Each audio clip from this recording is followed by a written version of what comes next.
And you know why it's so important to probe for evidence? Because they might have answered your question correctly by accident. This is a really good guess.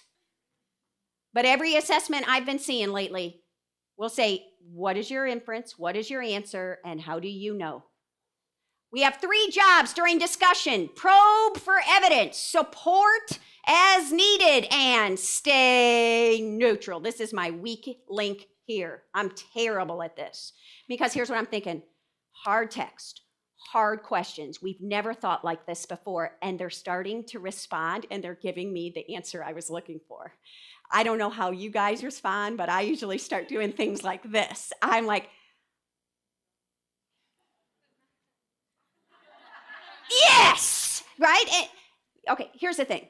They give you that answer, and you just made the whole point of probing for evidence moot. We know she's right. She doesn't need to give evidence. We don't have to read the text. We'll just read the teacher. I do the opposite too. You ever have a kid giving a response and you're thinking, no, that is not the answer? I'll do things like this. Anybody else? Anybody else? You know what you just did? You just took away from that kid the opportunity to fix up his own misunderstanding. He gives you a response that you're like, no, that is not what I want. But hold it together.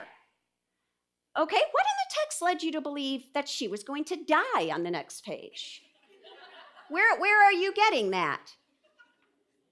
They lean in, and after a few minutes, they're like, okay, I don't think that anymore, because there's no evidence to support it. They just fixed up their own misunderstanding.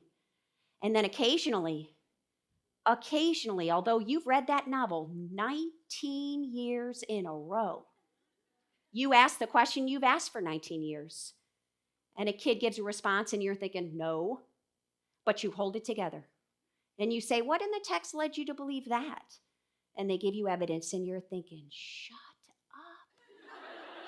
I have read this book for 19 years, and I've never once thought about it like that. That's fabulous.